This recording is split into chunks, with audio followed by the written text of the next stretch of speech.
Thank you so much, sir. Thank you very much. Thank you. Vamsi. Sir, thank you, sir, for giving me this opportunity.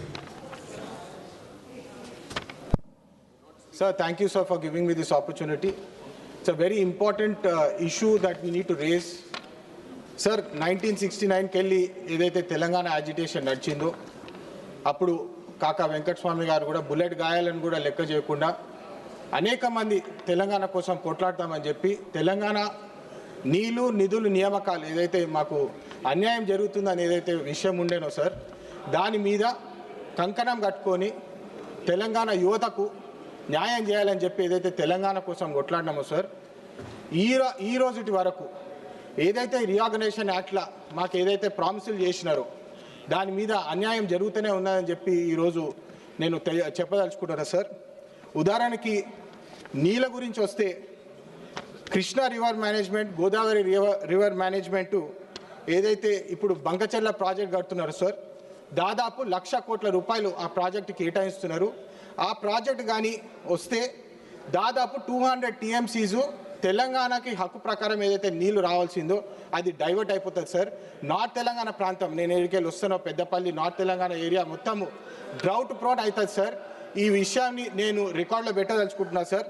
అదేవిధంగా కేవలము చంద్రబాబు నాయుడు గారిని ఆంధ్రాని ఏదైతే double engine సర్కార్ ఏదైతే అంటున్నారో వాళ్ళకు మద్దతు తెలపాలని చెప్పి ఈ ప్రాజెక్టులు చేస్తున్నారు. కానీ గత 10 సంవత్సరాల నుంచి ఈ విషయాలు వాళ్ళకు గుర్తు రాలేదు, వాళ్ళ కోసం ఏమీ చేయలేదని చెప్పి స్పష్టంగా తెలుస్తుంది సార్.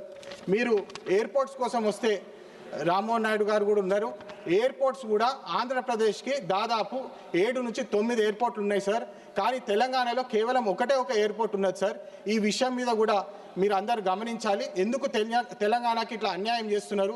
మా పెద్దపల్లి కూడా ఎయిర్పోర్ట్ అడిగినాం సార్, దాన్ని కూడా ఇప్పటివరకు ముందుకు సాగలేదని చెప్పి తెలియజేస్తున్నాం సార్. మరొక ముఖ్యమైన విషయము రైల్వేస్ పాయింట్ ఆఫ్ వ్యూ కూడా sir thousands of crores railways point of view ఆంధ్రప్రదేశ్కి కేటాయిస్తున్నారు సార్. కానీ మా తెలంగాణకి కేవలం 100 కోట్ల ప్రాజెక్టులు చిన్న ప్రాజెక్టులు ఇస్తున్నారు సార్. కంప్లీట్లీ అన్యాయంగా ఫండ్ డిస్ట్రిబ్యూషన్ జరుగుతుంది sir.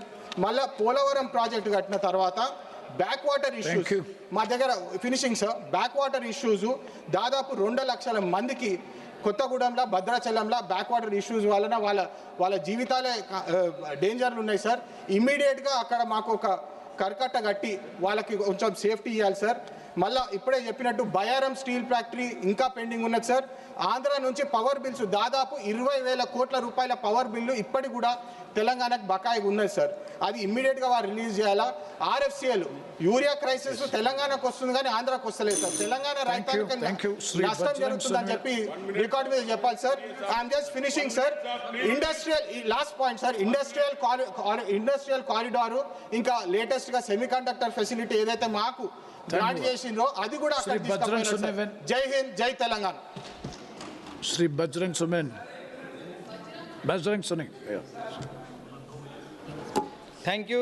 Just 2-3 minutes. Speaker sir. Yes, 3-4 minutes. No, 2-3 minutes. Yeah, please. So please. Yes.